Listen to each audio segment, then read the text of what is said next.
Eh bien, bonjour à tous, bienvenue sur la chaîne YouTube Lune et Soleil dédiée aux esprits de la nature, dédiée à l'animisme. Alors, sur cette vidéo, je vais faire quelque chose d'un peu particulier, c'est-à-dire que je ne vais pas canaliser nécessairement les esprits de la nature, je vais plutôt vous raconter quelque chose que j'ai vécu, des enseignements que j'ai reçus du monde des esprits pour vous les transmettre. Alors je rappelle, cette chaîne YouTube est dédiée à l'animisme en France, dédiée aux esprits de la nature. Moi je suis Alexandre, je suis médium nature, c'est-à-dire que je reçois des informations, des visions, des paroles, des esprits, des arbres, des sources d'eau, des gardiens des lieux, etc. Dans ma région principale qui est la Bourgogne, mais également dans d'autres régions où je suis appelé à aller travailler dans les Vosges, dans le Jura, etc., etc. Mais particulièrement chez moi en Bourgogne. Alors moi ce que je voulais partager avec vous quelque chose aujourd'hui qui s'appelle la parole noire. Alors qu'est-ce que c'est que la parole noire? C'est quelque chose qui est relativement inconscient pour beaucoup de gens. Et c'est quelque chose sur lequel nous sommes constitués, on est assis dessus malheureusement, mais c'est là, c'est l'information que je viens vous transmettre aujourd'hui, il faut le savoir. C'est-à-dire que quand il y a un moment on arrive à voyager dans cette parole noire qui est très très profondément incrustée à l'intérieur de notre cerveau, on va arriver dans un monde où l'insulte de soi est reine. C'est-à-dire que dans ce monde, on entend une voix qui nous insulte. Tu es qu'une ceci, tu es qu'un ou qu'une voilà, avec plein de gros mots. C'est un monde où on se fait insulter tout le temps. Et je me suis rendu compte en travaillant dans cet espace que il est très difficile, puisque c'est très profondément incrusté, de vivre sereinement au-dessus. Là je suis dans un lieu qui est en Bourgogne, dans le Morvan. Il y a devant moi une église qui est l'église d'un saint qui a évangélisé la population qui était plutôt païenne dans la région. Et en tout cas cette église, si elle n'avait pas de bonne fondation, de toute façon le toit tient pas. D'ailleurs on sait pour les bâtiments anciens que s'il y a des problèmes au niveau du sol, de la construction, mais là je parle des problèmes de fondation, si le sol bouge, le bâtiment se casse la gueule. Et malgré tous nos efforts, donc on va aller appeler les couvreurs, on va remaçonner un peu, ça demande un effort surhumain pour une petite commune qui doit financer certains bâtiments ou pour l'église qui doit financer à chaque fois la rénovation de ces églises. Qui est du patrimoine.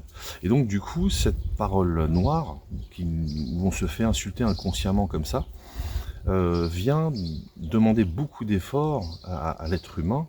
Alors je ne dis pas qu'on est tous atteints de cette parole noire, mais ce que j'ai vu et appris, c'est que effectivement, ça demande beaucoup d'efforts, beaucoup d'efforts. Et le problème, c'est qu'il faut parfois une longue initiation pour pouvoir descendre dans cette parole noire.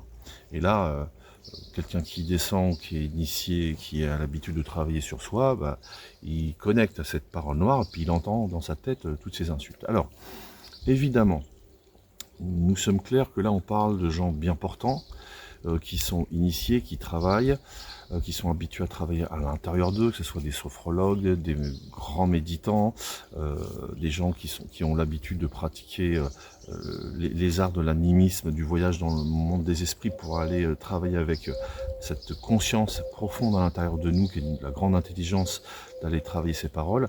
On est bien d'accord que quand ça devient conscient, que vous entendez cette voix qui vous insulte tout le temps, ça devient un problème psychologique. Et d'ailleurs, je ne dis pas que les gens qui entendent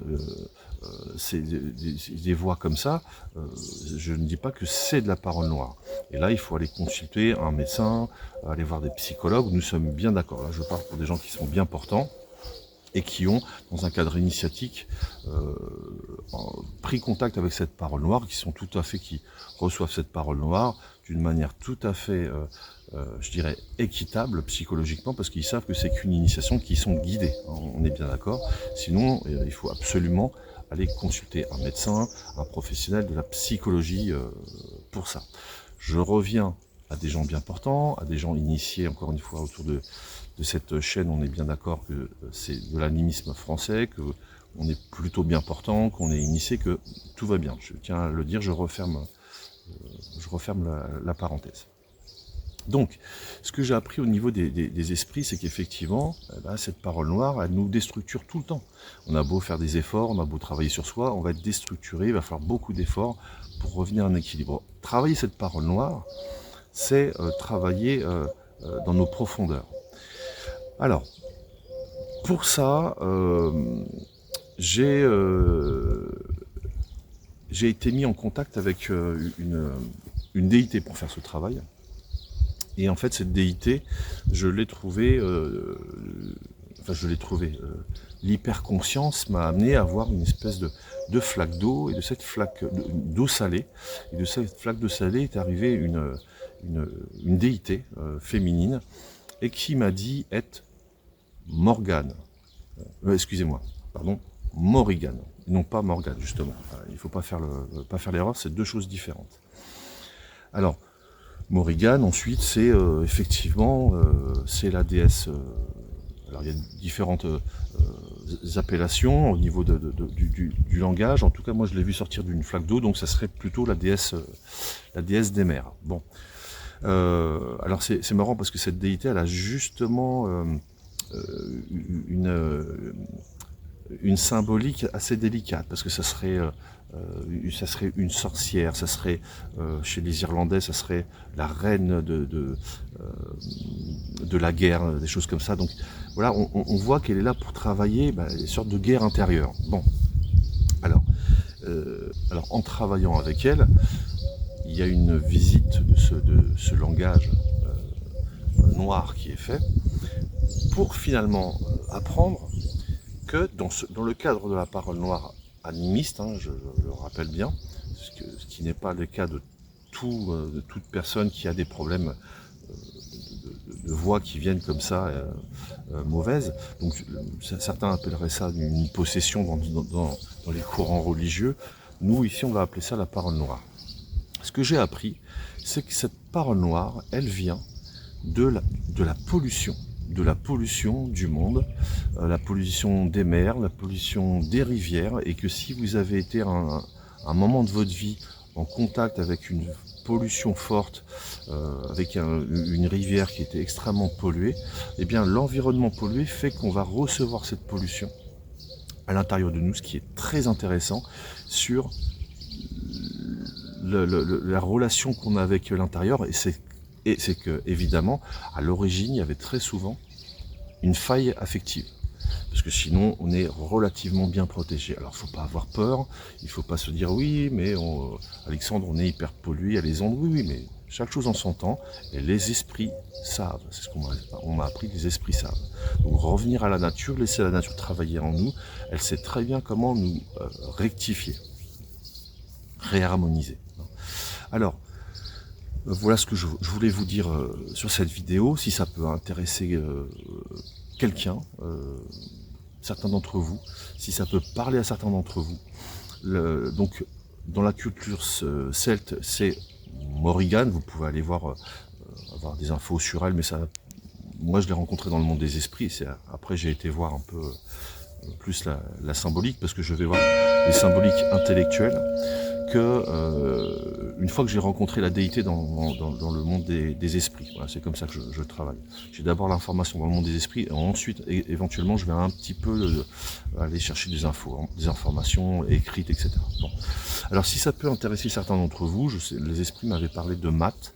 Ils m'ont dit, en fait, Math, la déesse, c'est une déesse égyptienne, c'est l'équivalent chez nous celtes, sur le sol celte, de Morrigan. Alors si ça peut intéresser certains d'entre vous, s'il y a peut-être un jour, je sais pourquoi je vous donne cette information, pourquoi ils me l'ont donné à moi, simplement peut-être pour nous dire que ces champs de force qu'on appelle déités sont des champs de force de la nature qu'on retrouve selon dans toutes les cultures, le vent, le soleil, la lune, etc. Voilà, et que peut-être qu'un jour il y aurait une femme ou un homme égyptien qui sont animistes en Égypte, qui tomberaient sur cette vidéo et qui pourraient aller voir la déesse Mat. En ce qui vous concerne, pour ceux qui pratiquent, vous avez votre technique, vous appelez la déité, la force avec laquelle vous travaillez. Moi, Morrigan, parce que je vis en Bourgogne et que c'est une culture animiste, la dernière vraie culture animiste, c'était le peuple gaulois, donc les Celtes, donc Morrigan est venu tout simplement. Voilà, écoutez, si ça peut aider certains d'entre vous, c'est super, n'hésitez pas à liker la chaîne, toujours pour aider un petit peu l'algorithme YouTube à travailler, éventuellement à proposer cette vidéo à quelqu'un qui en aurait besoin, à partager à quelqu'un qui en aurait besoin, à s'abonner pour ceux qui souhaiteraient recevoir les vidéos suivantes où je fais donc beaucoup de médiumnité dans la nature, avec les esprits de la nature, que je vous transmets. Des fois ça peut être un petit plus, même si vous êtes aussi pratiquant de ces arts-là, qu'on appelle de manière générale pratique chamanique. Voilà, moi j'appelle ça médiumnité nature, et Ovat ou druidisme en France. Voilà, si ça peut vous aider, n'hésitez pas, vous abonnez, et puis je vous souhaite plein de bonnes choses d'ici là, en espérant que certains d'entre vous pourront se servir de cette vidéo pour éventuellement aller se libérer de cette parole noire, et ça fait beaucoup de bien, je vous le dis. À très bientôt.